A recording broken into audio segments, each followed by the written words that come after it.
sponsored by Prepare Like a Pro. My name is Jack McLean. I'm your host, and today I'm lucky enough to have Glenn Stewart as our guest.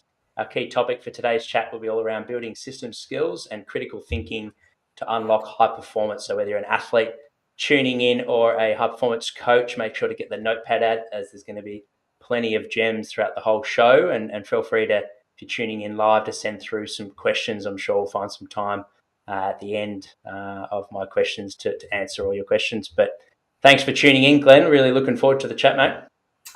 Thank you for the invitation. I feel somewhat honoured, Jack, to be on Prepare Like a Pro. So I really appreciate the invite. So hopefully it'll be of benefit to someone somewhere. So yeah. 100% will. If it's anything like your ASCA presentation, mate, I think we're in store for some great advice, practical advice, but also speaking from a wealth of experience. So really looking forward to it on a personal level, and no doubt listeners are as well. I've also got no doubt that those listening in will have a fair idea of your background, Glenn, being a high performance manager at West Coast Eagles for over 20 years. That there's not many other people that I'm aware of that have been at one club at the highest level for that long.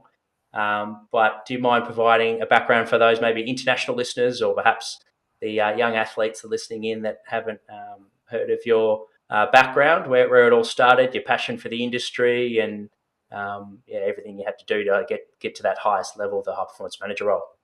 Yep, thanks. I wish I could say that I started there as a 5-year-old, so I wouldn't necessarily give away my working duration. Look, in some sort of chronological order, I guess my background is I'm a phys ed teacher, secondary school phys ed teacher. I am a graduate from the University of WA. I did my master's degree there. At the time, it was called phys ed. Then did a dip ed, and then went straight into teaching. My actual sporting background is track and field. So I was an athlete. I chose my parents very wisely. So I was gifted with an abundance of fast twitch fibres, and that resulted in me being a 100-metre sprinter and a long jumper. And I was lucky enough to be able to represent Australia in the long jump. Unfortunately, my enthusiasm for the sport probably led me down a path of overtraining, and I had 3 successive navicular stress fractures. Now, not that that's particularly interesting for your audience, but in fact, it hastened my retirement because I couldn't do what I wanted to do, and I just jumped straight into coaching. So that was the pathway to coaching, and I had an athletics or a track and field squad. I had some really gifted athletes in there, some really talented people who went on and represented the nation in the Olympics and Com Games and World Cup. The athletics aspect led me into footy. I've always followed footy. I played footy as a junior, and I ended up being fitness coach at one of the waffle clubs here, South Fremantle Footy Club. And then that in turn was the door that opened to West Coast. So eventually I gave up teaching. I had to move from South, gave up athletics coaching, and went to West Coast full time. So I've actually been there 30 years, probably all up. I'm now retired. I retired at the end of 21, but 5 years as their strength conditioning coach, and then 25 years as the high performance manager. So that sort of is the background. And now, Jack, rather than just sit out in the backyard, I've sort of set up my own very small consultancy business, and I work with a number of other teams in different sports, different organisations, different coaches. I'm really into coach development. And so I end up with quite a bit of other work to do now, which I really enjoy, because my purpose is genuinely to help others. So I try and use the experiences and knowledge that I have to enable people to really enjoy their role in whatever sport they're in. So that's sort of taken me up to this point. Yeah, fantastic. Before going into, I guess, the influences of your philosophy on that, the current role that you're in, the consulting, what would be some of the key sort of pain points or challenges that practitioners are bringing to you? Is there a trend there, or is it there's a huge range of different sports? Look, I've been an employee all my life, and just had my salary lobbed into the bank and then tax taken out. I don't think I could be a consultant if it was my full-time job, and it was necessary to keep the business going, because I find it. I'm not a marketer, and I'm not into that sort of thing. But if you needed to market yourself, they need to probably speak to you, Jack. But I find that hard, and so I'm glad I'm retired. And it's just I can cherry pick what I want to do. But if it was a full-time necessary piece of your life that you're a consultant, I think it's hard. I actually think it's a tough job. You've got to be good at what you do, and then you've got to be the first name on everyone's lips when whatever you do comes up. And I think that's pretty hard to get to that point. 100%. Yeah, so going back to your career, so strong influences, whether it be from the track and field days or phys ed days, doing your studies, who have been some strong influences over your career that help shape your philosophy? So I think if I was to look back, I've always been a numbers and data's man, numbers and data, and really relied on that technical side. So I think very, very early in my career, both as an athlete, as a track and field coach, and then my early days at West Coast, I was really data driven. And then there was probably a pivot point, and West Coast brought in some guys to help John Worsfold at the time, who was coaching, and also the playing group and the staff really get an enormous amount of clarity around culture and a high performance environment. So one of those guys is a gentleman called Professor John Edwards. He was a New Zealander. He is a deep thinker. He was the researcher for quite a unique bloke called Edward de Bono, who is an author of a couple of books, the main one being Lateral Thinking. And he had an enormous influence on me because he actually changed the way that I thought about things. And his colleague, Steve Stanley, they sort of pivoted me away from just being data and numbers and sports science and being really technically based to thinking about thinking.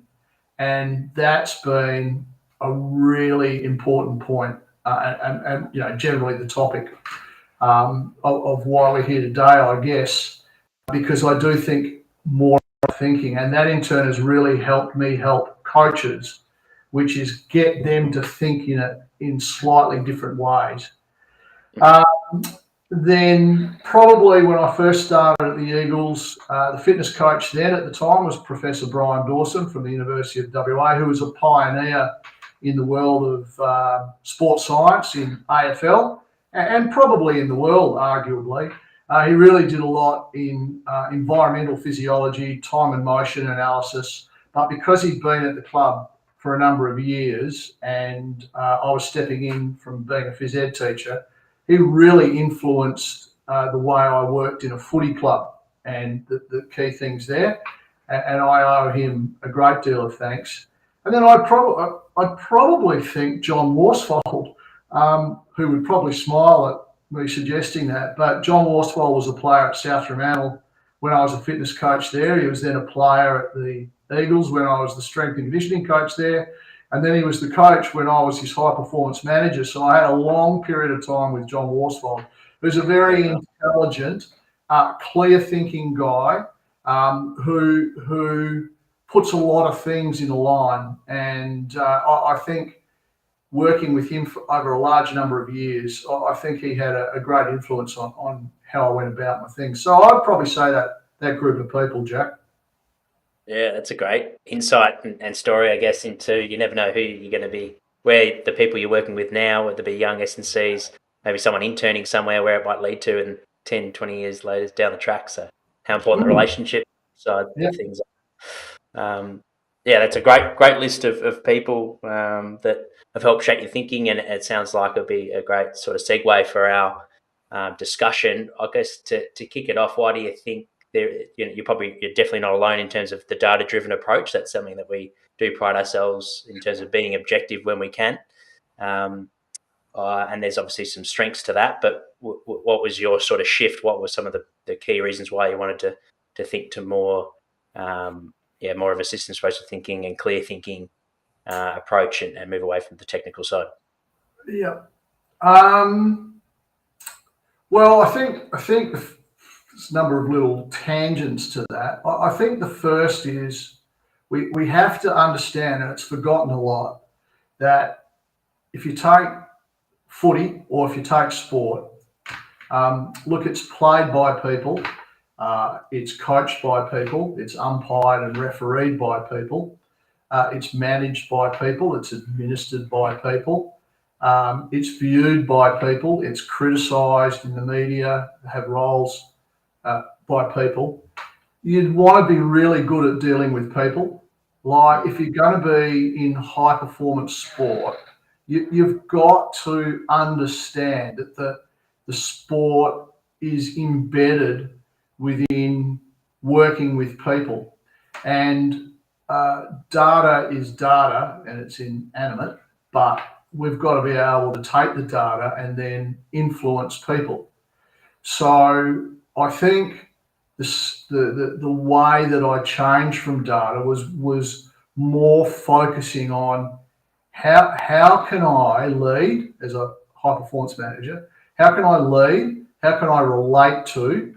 And how can I build relationships with people in such a way that I can have influence and get to understand what they're thinking? Not so much what I think, but what are they thinking? And I think that's been really the element of where I've changed a little bit, and then using data and evidence to help persuade and influence them, or using data and evidence to help persuade me. So it becomes a tool. And it's not the building. It's not the end product. It's how can we use it to get elite performance or high performance or whatever our goals are. It's using data and evidence in a way that helps us work with people. And that's my premise, and I appreciate people may not agree with that, but I've certainly found at the pivot point, it changed my ability to lead and manage, and I really feel it's had a positive impact. And every time I interact with people, and if I do my coach development stuff now, and I finish with them, generally the consensus is, thanks. That's really handy. We really can think differently now. So. Yeah, thanks, Bud. It sounds like it's not like the objectivity goes away. That's still working in the background, but you're prioritizing getting a better understanding of who's in front of you, the athletes, and like you said, trying to get a better understanding of what they're thinking, and then the data comes in terms of decision making to influence the behaviour and actions. Yeah. I think that's a fair summary. Yep. Over your experience in that, does that mean that you're sort of delegating some of the data collection or the monitoring perhaps to other staff members so you can sort of focus on more the human side, or is it more just an awareness thing? Look, I think I'm a big delegator. I have enormous trust in the people that work around me and or that did work around me, and partly because I'd have to say at the end of the day I appointed them. I was involved in their appointment, and I trust people, and most of the people, 99% of the staff and players and those that I've engaged with, they're fantastic and you back them in. And when they're not, they don't do things deliberately. they just make human errors. I mean, we're humans, so we have enormous blind spots, particularly about ourselves. And so, what in those instances we need to guide and lead. So yeah, I delegate because I trusted people. But more importantly, and I think this is where a lot of people probably need to think a bit more clearly, is that you always have to have the big picture in mind. You always have to have, what are we actually trying to do? Because we get so caught up in the minutiae. We get so caught up in, did he run 100 metres or 150 metres? But someone needs to be one out and one back and saying, well, how does all this sit in the big picture? And I felt that was my role. And I still see it as my role, especially when I work with coaches now, which is, like, hang on a minute, what are you trying to do? And why are you doing that if you're actually trying to get that? So we only have a certain amount of time. You've got to actually stand back and keep the big picture in mind, and then work with others to get some of that underpinning grunt work that just has to be done. So that's sort of been my model, Jack. Rightly or wrongly, it works for me. And I think if you were to chat to people, or hopefully if you were to chat to people around me, they would enjoy having the responsibility of having their role and not being micromanaged, but being led, guided, and directed. So. Absolutely. No, that makes a lot of sense. Like you said, it's almost empowering those that you've appointed to do their jobs and ultimately help the program be the best they can by bringing lots of brains into the equation rather than just relying on the one. Going back to your career for a second, highlights over that sort of 30-year campaign. What sort of spring front of mind that you're most proud of?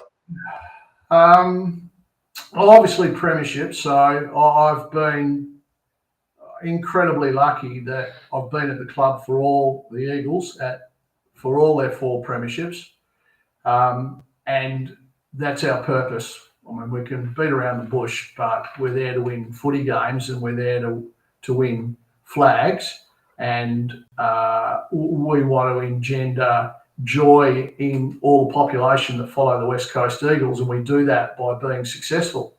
So the 4 premierships and 23 final series have really been a highlight because that's what I was employed for. I think in particular the 2018 premiership was an absolute cracker, and it's going to be hard to ever beat that. Yeah, it was an iconic sporting moment in history that a grand final unfolded the way it did. And you have I call it the immaculate chain from McGovern to Vardy to Ryan to Sheed to kick a goal. Sheed kicks a goal, and then the Eagles have to defend like hell against a really top-notch Collingwood team. And to be on the bench, which was my role at the club on game day, that was fantastic. From a personal viewpoint, I think representing Australia in a long jump is probably hard to beat as a highlight. I was really lucky, and you had a few things fall your way, and I think in a strange way, being appointed to the fitness coach at South Fremantle Football Club, that was sort of the thing that got the ball rolling. And interestingly, I've just been engaged back there to work with their culture and leadership. So I've done a full circle. So it's been that was a highlight because it opened the door to the rest of what I've been able to do in my career. But Jack, you're at a footy club now. That 2018 grand final, that'll be pretty hard to beat. Yeah, I can imagine. That's there's some thinking of those times of the West Coast. There was some great years that you can remember, like some of the Sydney West Coast jewels that were going through that era, and then obviously that clutch goal by Dom Sheed. I can't imagine being on the bench what that would feel like. Pretty special experience to be in that sort of opportunity, and amongst that, the celebrations would have been huge, no doubt.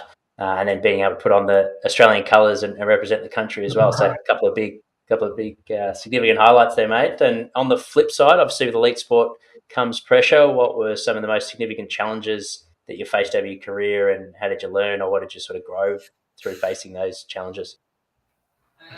Oh, absolutely. I mean, I get asked, when I present or doing, pardon me, doing some work with teams and that, I think we have to understand what actually high performance is. Like, what is it? What is high performance sport?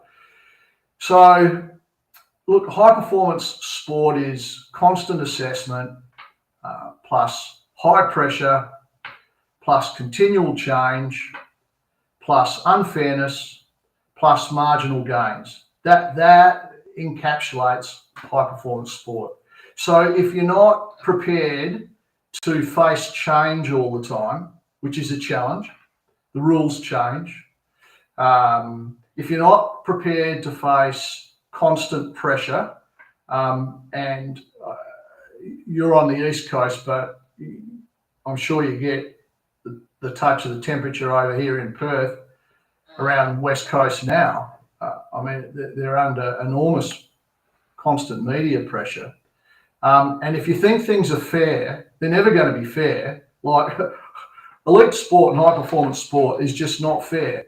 The AFL fixtures dictate that at the moment. I mean, you don't play every team twice. So all of that are challenges. So you've got to go in and understand that these are the things. If you aspire to high performance sport, you're going to be challenged regularly.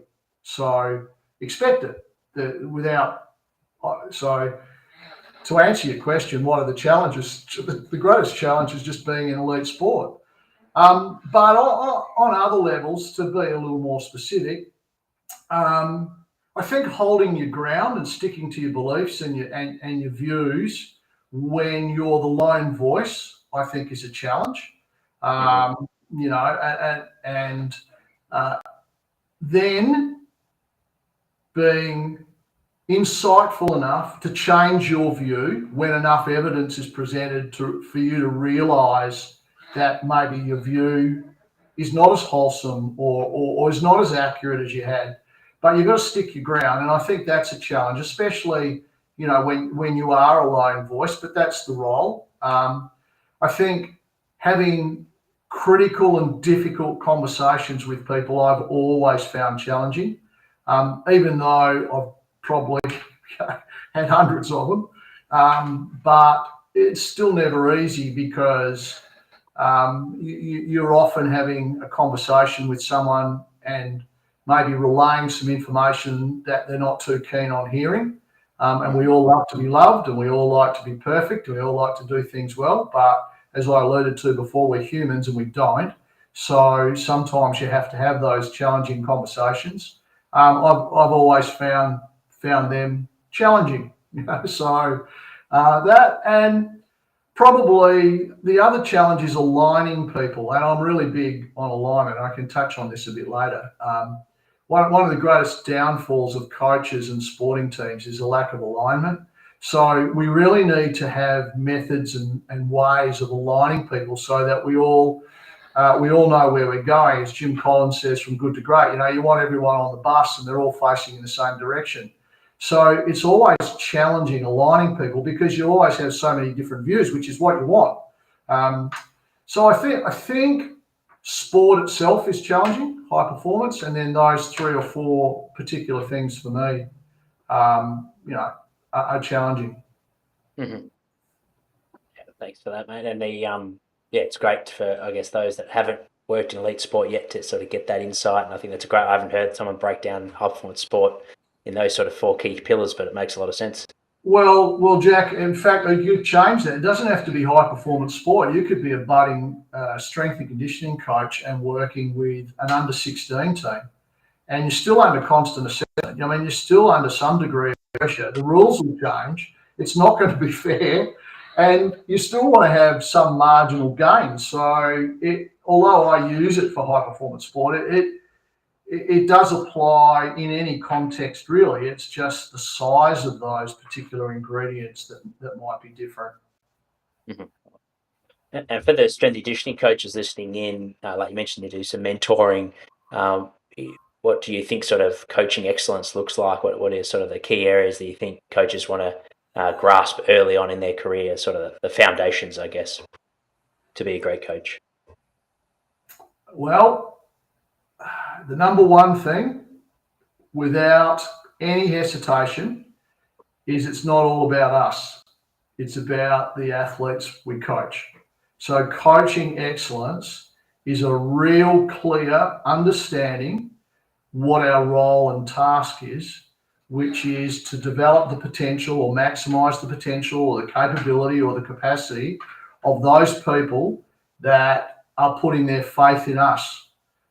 We are endeavoring as coaches to do everything we can to make those people we're working with better.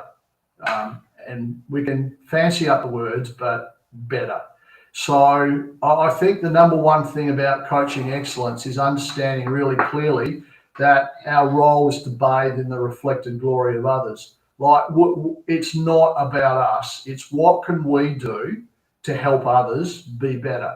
And I'm so grateful for the coaches that I've had, and so grateful for the mentors that I've had, because they've given up time and effort to help me be as good as I can be. So that's coaching excellence. I also think coaching excellence is about enabling people to really work to their capacity, their full capacity, but not sit on that, but to also understand that we've got to incrementally increase that capacity. So we want to drive them to be fulfilling whatever capability and capacity they have, and we could get into definitions of those, but not to leave it at that, but to have the skills and tools to keep growing that capacity. So I think that's coaching excellence, and we can get down to numbers and so on, but look, it's not the number of apprenticeships you win or gold medals or the number of athletes you have in national teams, because you've also got to have the talent to be able to do it. But it's how you go about your craft and enabling your athletes to be the best they can be, and then in such a way that in 10 years' time they come back and say, hey, I can't thank you enough. You've done the best job I can for me, and I've learnt so much, and I go away a better person. I think that's what makes great coaches or high-performing coaches. And the topic we sort of discussed off air that was quite relevant to this one in terms of system-based thinking and sort of shifting away from whether you're a business owner or a high-performance manager or even a leader of the football team. So it's probably applicable to anyone that's listening in, from moving away from sort of controlling everything and trusting others and the power that can bring. For those listening, how would you sort of recognise, or what would be the key cues, I guess, for someone to maybe reflect on themselves and realise, well, maybe I am controlling a bit too much and I need to delegate a little bit more and approach sort of the systems-based thinking?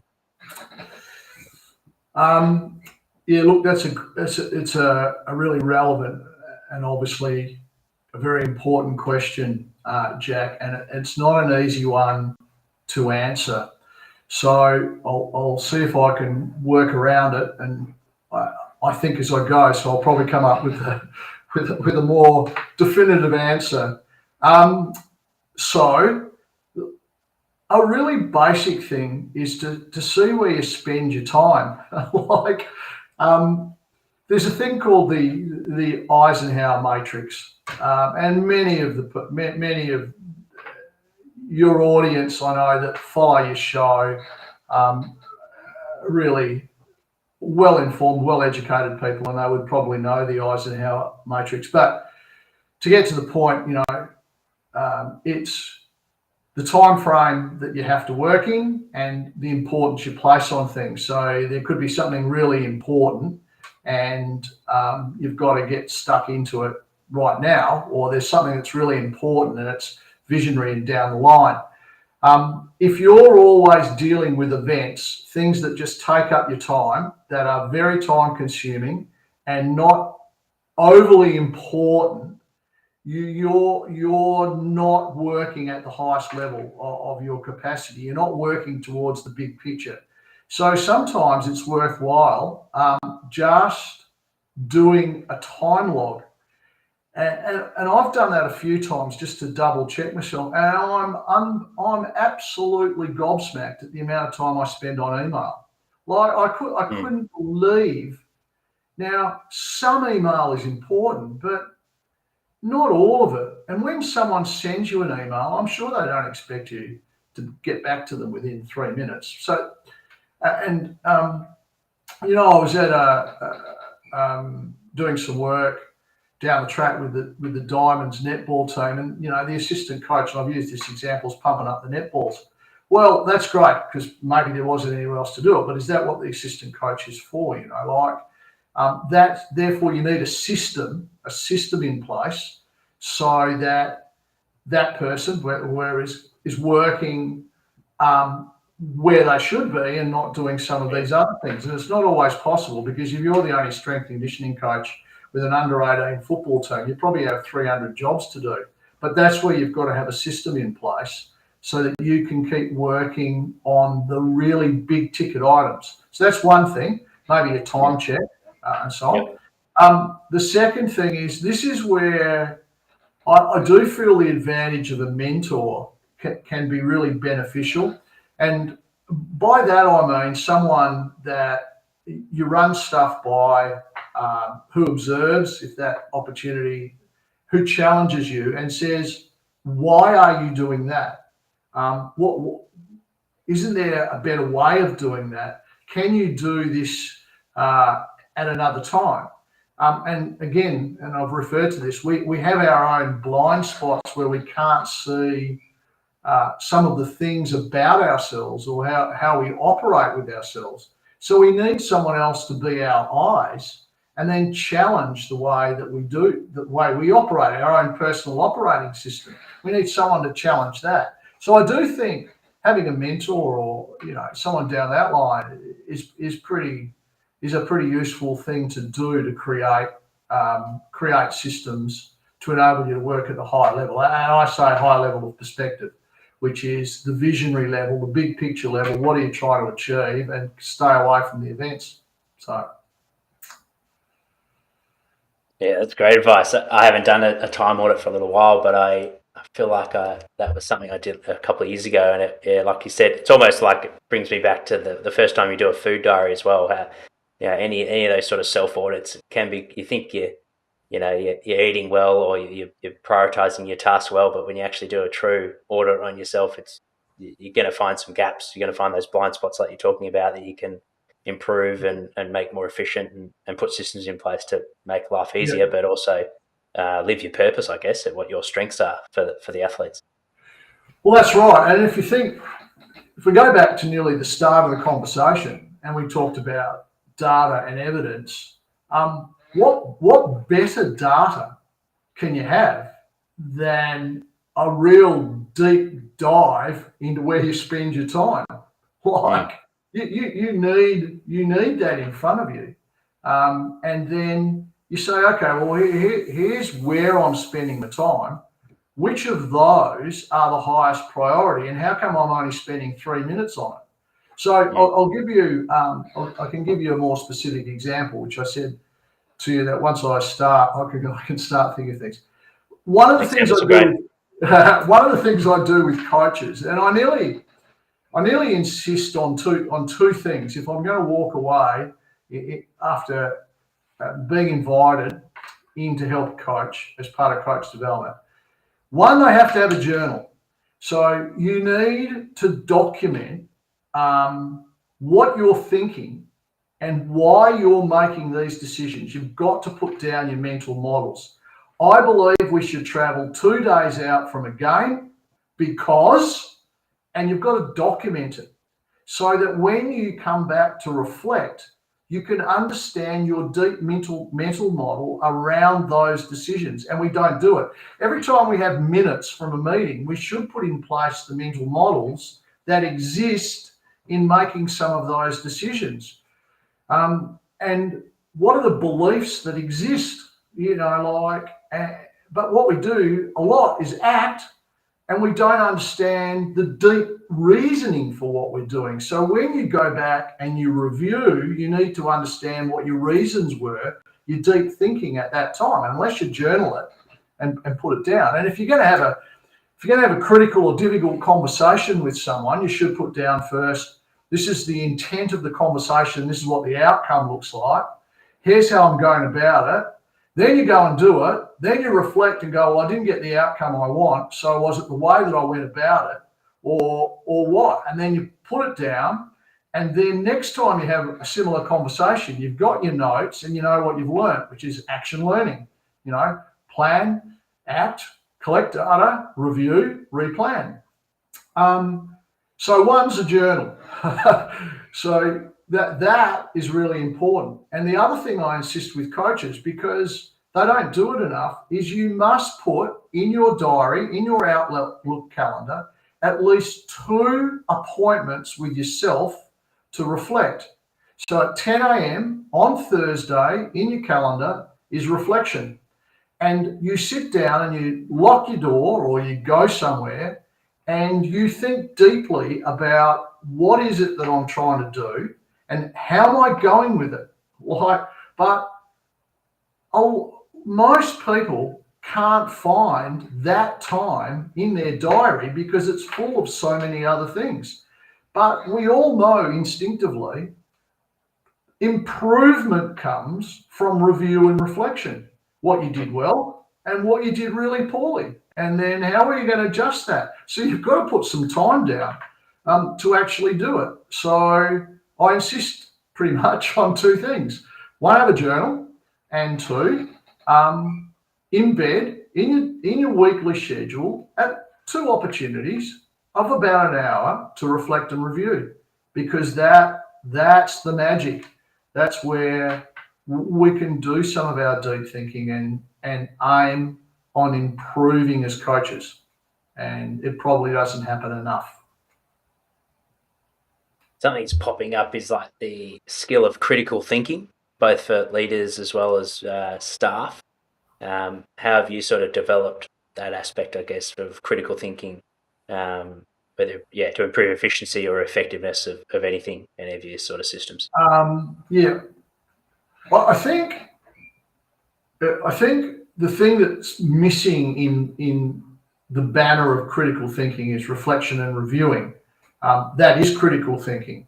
And unless you reflect and review deeply, you're not even probably in the critical thinking process. So I think reflection and review is the inherent foundation of critical thinking. But to do that, I think you really need to be clear on what it is you're trying to achieve. So that has so many layers to it, and I'm not. So you really need to have, look, this is what I'm trying to do here. Then the next step in critical thinking is, what are the measures of success? Like what actually is the measure of success that I'm trying to achieve? Not I want to have a player run faster. How fast? By when? At what velocity? So it's not, I want him to be quicker. I want this. Then once you have the measures of success, you've got to have your plan to get there. Then you collect the evidence of how's it going against that measure of success. And if it's not going quite as you plan, then you've got to reflect and review and then make an alteration. Is the measure of success wrong or not achievable, or is my plan wrong? But what we tend to do is, in footy, this guy's slow, over to you, Jack. Can you make him quicker? Oh, yeah, I'll take him, and off you go for 10 minutes and you go and do something. Whereas we probably don't think about that deeply enough, and that's critical thinking is, okay, so if the coach says, I want these players to be quicker, how do they know they're quicker? What you go, I think they're quicker. So I know with Mick Malthouse, when I started at West Coast, and I'm probably not proud of this, but it's how I thought at the time. Like we always used to do speed testing. So do the speed testing into the wind and then do the retest with the wind. And you'll make sure that there's a measure of improvement, like that. But we know that's neither valid nor reliable nor really honest. But we have to think about how we're going to make them quicker, faster, stronger, more powerful, and what does it look like? But what's the measure of success? And that's, I find that the toughest, one of the challenges is getting people to do that. It's a bit like, if I go back to travel, I mean, Western Australia's West Coast Eagles and Fremantle Dockers, they're travelling teams, have to travel every second week. So we often had a debate, do we travel 1 day out from a game or 2 days out from a game? Well, how do you know which is the better? How are we going to measure that? Because if it's a win, we're going to win 1 day out and we're going to win 2 days out sometimes. And if it's a loss, same thing. So we go, we'll just see if we win games. So it can't be that. It simply can't be that, because the day you travel 1 day out as your trial, you happen to have 2 of your best players missing and you get beaten. So, I'm getting, that's critical thinking, Jack. It's the formulating part. It's having a plan, having a process, and then reflecting on the process so you can see where success or failure occurred, not just whether it occurred, where it occurred. And that is critical thinking. And going back to the scheduling in your diary, the 2 reflection pieces, which is something that I've definitely worked on over the last couple of years. I think for me, it's always been easy to set where you want to go, like, what you want in the future, but then reflecting on how things are going. It's sort of always like, what am I trying to achieve today? And then resetting, and it's a new day, rather than reflecting on what's gone in the past and refining things and getting better with your systems like we've been talking about. So it's definitely resonating what you're saying in terms of building that those systems-based thinking. When you're working with coaches and you're building that out, is there general advice on when's best in your week to do it? Like, if we're looking at an AFL season week, reflect at the start of the week, maybe on a Monday, and then perhaps at the end of the week on a Friday, and then stick with those days for a long period of time? Or is it just a matter of just consistently every 14 days, as long as you're having 2 hours of reflective thinking, that's going to put you in good stead? Yeah. Well, I think we would all agree, and probably everyone's here has read Atomic Habits by James Clear. It's having consistency and creating a behavior and a habit that is going to stick. So your selection of a time in the day of the week should be one that's easy for you and is up front and in your face, so you can do it. So it can't be something wedged in between lunch and a team meeting, because lunch will go too long and then you'll have to prepare for your team meeting. So that's not easy, and you're not going to do it. So it has to be in a place in your week where it's penciled in and there's not a lot built around it that will distract you. So when that is, obviously I can't be definitive, but that would be the way that I would think about it. And when the coaches and other people I work with have done that, they show me their calendar, and then I'll challenge them on it. And then we stick to it, and off you go. And then after a while, it's a habit, and you just sit down and you work through, and you have a little mini agenda, maybe. How am I going with preparing for Jack's podcast? I'll reflect on that. And then after the podcast, how did I go in that? I'll never say that again. That's sort of how you do it, so in my create like a meeting agenda. Yeah. And that's so that probably brings up another point, like how many dot points do you want to spend in that hour? Is it like 3 is probably the right amount for it to be quality, or is it does it obviously depend? I guess I always say, what's your priority? Like what that's why I do like journals, because you've got to write down what's my priority at the moment. What's the most pressing thing? And it might be I'm trying to turn the culture of my club from this to this. So what do you want it to look like? So you have to, again, I know I'm a bit like a broken record. I want to have a great culture. Well, okay. What's a great culture? Because it's behavior. That's the key to everything. Like it's the behaviors that matter. So what are the behaviors of a great culture? So that's the first point. I'm using a specific example in your agenda. Work out what the behaviors are that you want in a great culture. Or I'm really trying to develop great leaders. Okay, what's a great leader? What does it look like?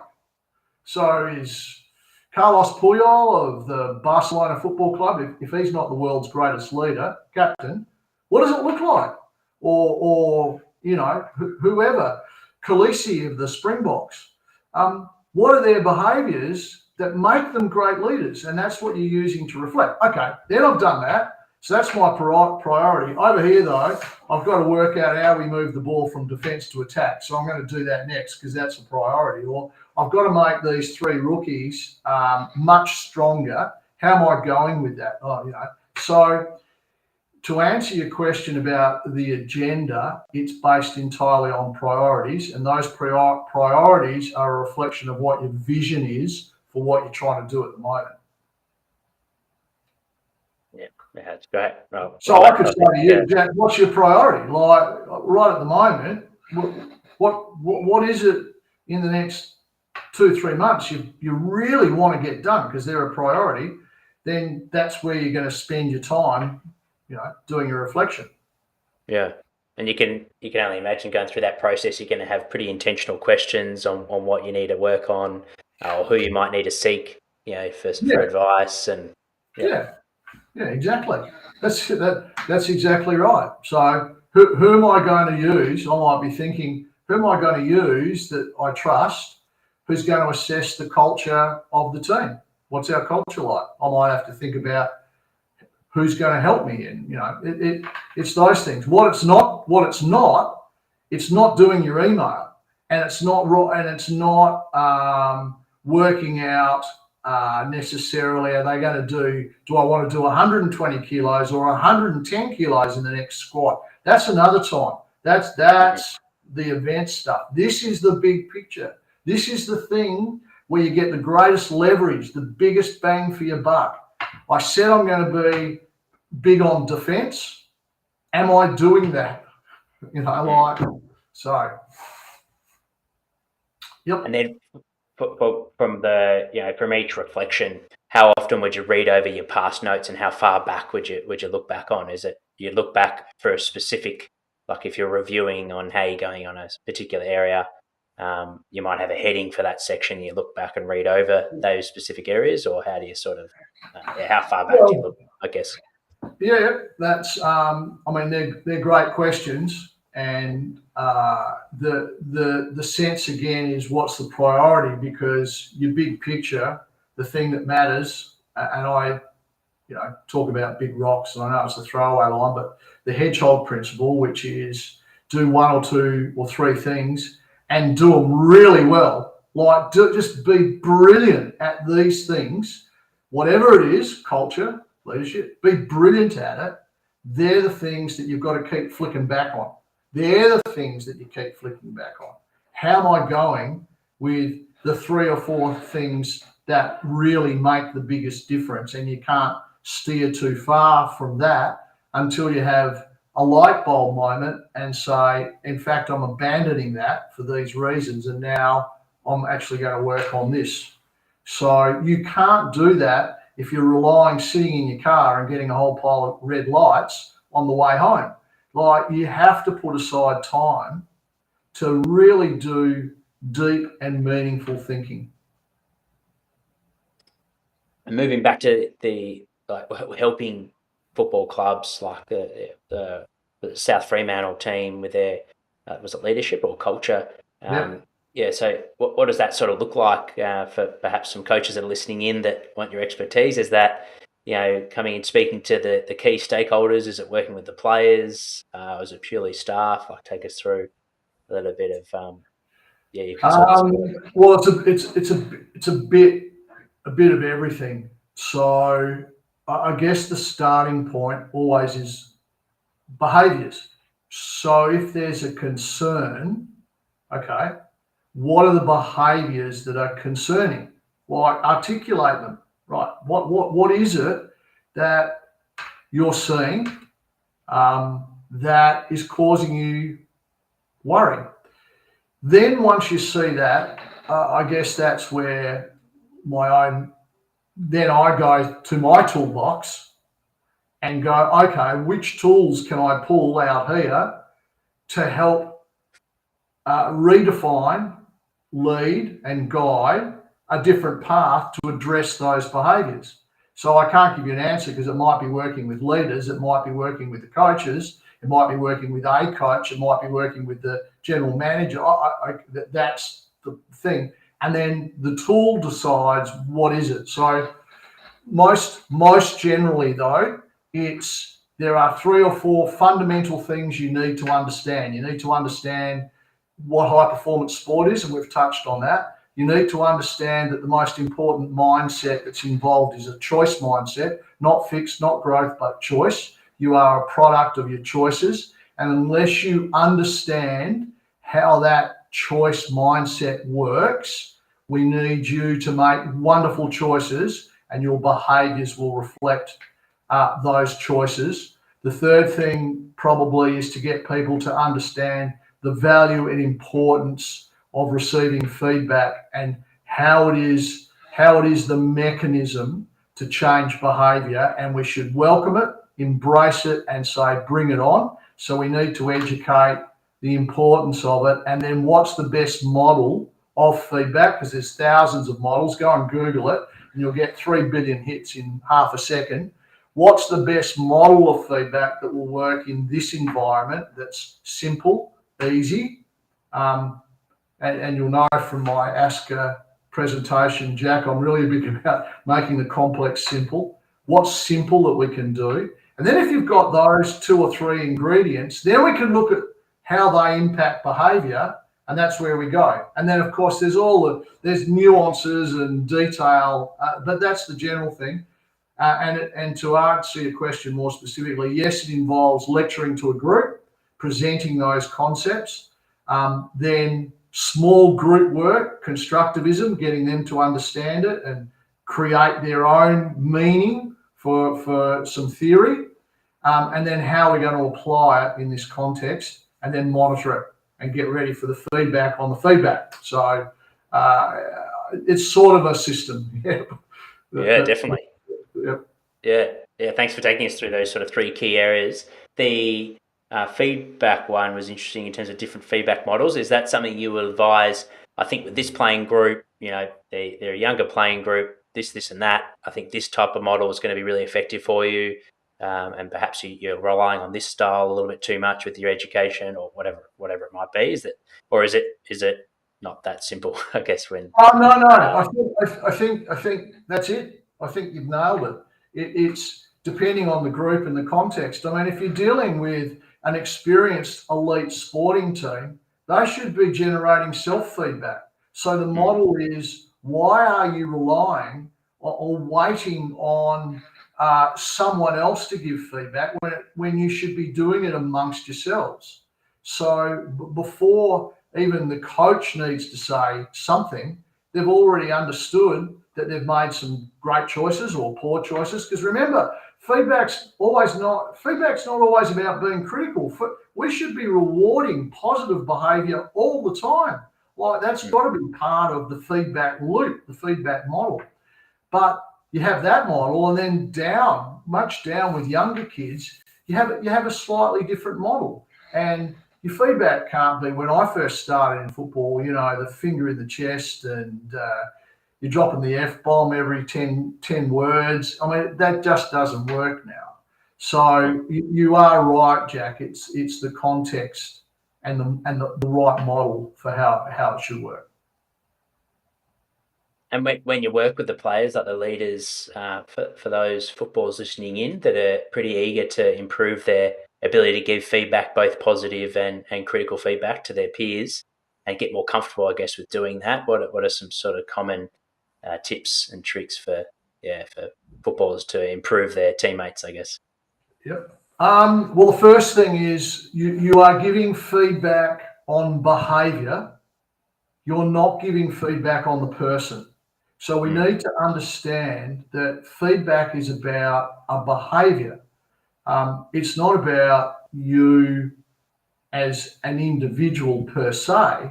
I'm just going to comment on your behaviour. So if we all understand that, that's a great starting point. Then the next thing, and the really critical piece, is when we see that behaviour, is being able to articulate really clearly the impact that behaviour is having. So I could say to you, when you speak to me like this, so that's the behaviour, your tone, your tone and your words to me, this is the impact it has on me. Now, you'll find it very hard to argue with that, because it's the impact on me. You know, like, how can you argue how I feel? So if we can articulate really clearly what's the behaviour and what's the impact, then that leads to the third step. How between us can we make an alteration to the behaviour? When you're late to meetings, we run overtime and we can't do the next thing. That's the impact. So what are we going to do? How can I help you be on time? I'll pick you up. Okay, I'll drive to your place and pick you up. Like, it's those sort of three steps. And then you build the way you're going to do that. But that's really what we're after. Behaviour, impact, solution. That's it. And I don't know, maybe I might be naive, Jack, but God, let's make things a little simple, but let's make it about behaviour, not the person. Yeah, that's fantastic. I think we could speak on this for hours. I'm mindful of your time, Glenn. It has been 60 minutes. Is there anything on this topic in terms of systems-based thinking that we haven't touched on that you think that we should, or that the listeners will enjoy? Jack, if I was to sum it up, what's it all about? I think that's probably the best thing. What we try and do with coaching and what we try and do with critical thinking is four key things. It's actually an acronym. I use acronyms a lot. And the acronym is CARDS, CARDS. And everything we do is about C for clarity. We've got to put in our processes for clarity. The A is for alignment, because once we have clarity, then we need to align everyone involved. And if we're all clear and we're all aligned, it goes a long way to success. The R is for relationships, because when you have great relationships with people, you'll find it easier to attain clarity and alignment, because I can talk to you about it and I'm not going to offend you. You're not going to be defensive. I understand where you're coming from. You're going to understand where I'm coming from. We have such a great relationship that we can be open and honest with each other. The D stands for discipline, and that is the discipline to stick to the plan, the discipline to hold people to account, the discipline to reflect and review because you said that's what you would do, the discipline to be a high-performing athlete, and there's so many realms of it. So clarity, alignment, relationships, and discipline. And then the S is the thing that ties it all together, which is systems. If we can have systems that enable us to create clarity, alignment, build relationships, and have strong discipline, we're going to go a long way to being an excellent, high-performing coach. So everything we try and do is around cards. And I'll go out on a limb and I don't have the evidence or data other than experience and what I read and what I hear.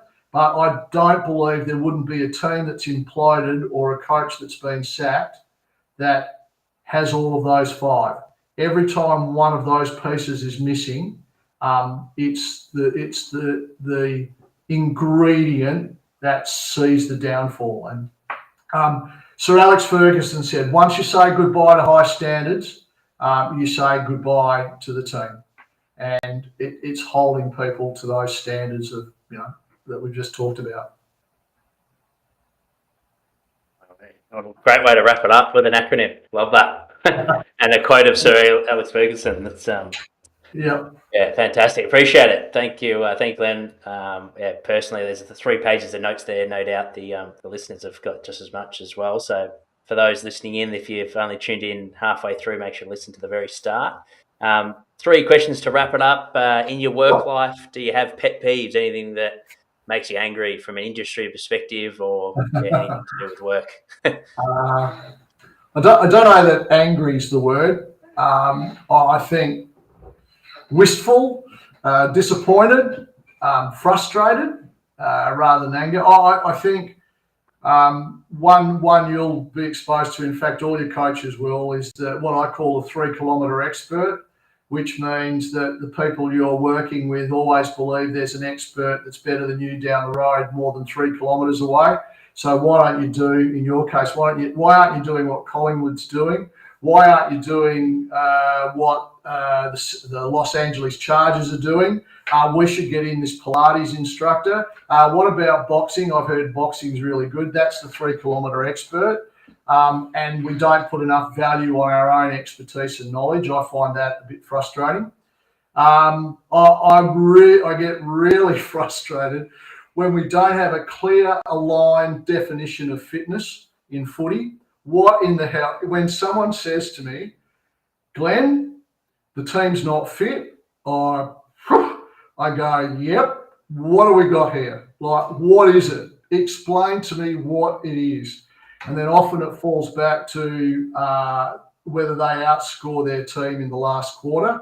Well, that drives me nuts, mate, because I'll pull out GPS data till the cows come home and show done more high-speed running, more total distance, we've been outscored by 6 points. That means we're not fit. So I really would like to have a real clear definition of fitness, and then success measures, and you've heard me talk about it. So when we start debating something, we've got to be really clear, and I find it a bit frustrating. One of my pet peeves is that we can't actually agree. We don't have to agree, but we can't align on what the measure of success is for what we're doing something. So I can pull those up pretty quickly, mate, because I've spent a lot of time working through those frustrations. Yeah, I think every S&C would resonate with those. I mean, yeah, it is the one that you do feel in football. If you start well, oh yep, the preparation's been really good, and then if you finish strong, oh yeah, they're fit. If you get beaten in the first quarter, we've got to redo the warm up. If we keep getting out tackled, we've got to bring in wrestling and grappling coaches. Or in professional sport, where you spend 24/7 with your teammates, well, we better go and have a camp and bond. And I think, geez, they sit next to each other every day. Like, they're mental models that people have around things, So when you deal with people, the opening introduction, this is what we've got, which is great. That's why critical thinking is important. Understand people. 100%. And what about favourite way to spend a day off?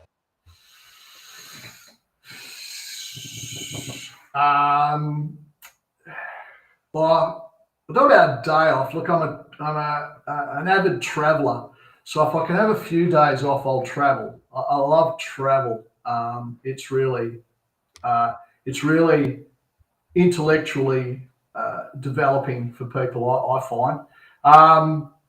I have a great set of mates, and there's nothing better, I don't think, Jack, than going somewhere with my friends, them telling me how poor I am over a number of beers and having a bite. I really enjoy that. And then I'm a bit of a avid reader, and I'm not adverse to really left field TV shows and movies. So I'd probably put all that in there.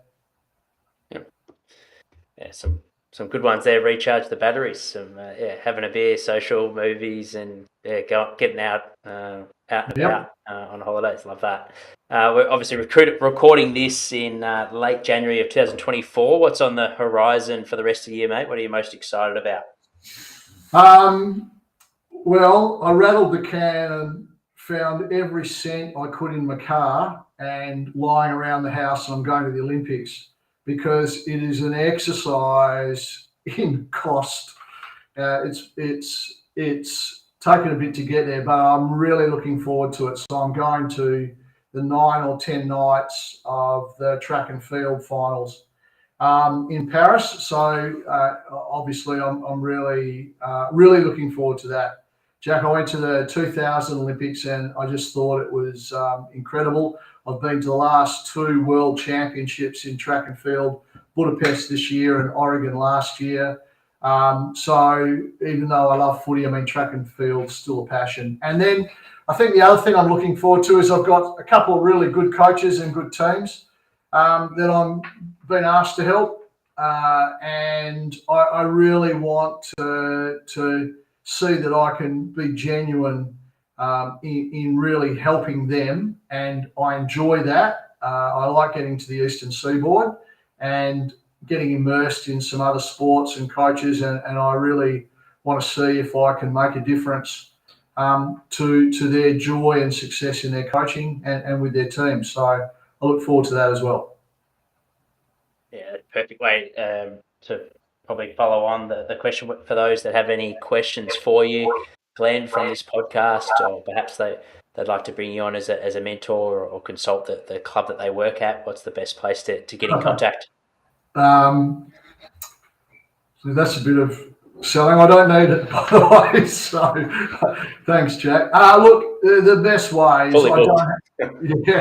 I don't have a social media platform or anything like that. I'm not skilled in that area. I don't understand it, so I can't direct you anywhere other than my own email address, which is really easy, which is glenn@glennstewart.com.au, glenn@glennstewart.com.au, and a couple of people. The only thing I do have is I'm on LinkedIn, and a couple of people have reached out via LinkedIn, but that's about it. Or I could say to them, go via you, mate, and we'll add you as the go-between.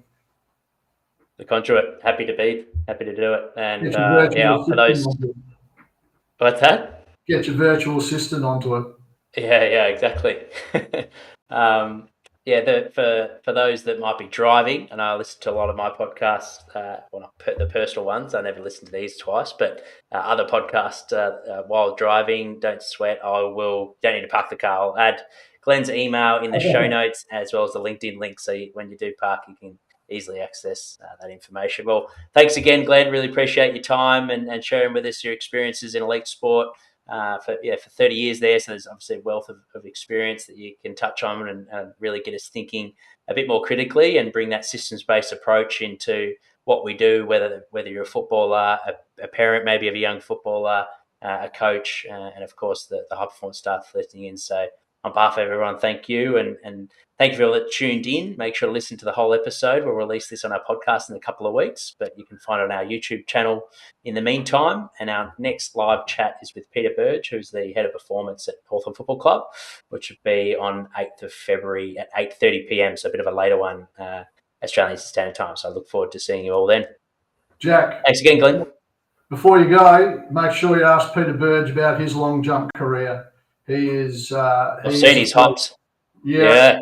I've seen some of his bounds and everything in I think it was a plyometric workshop, and impressive.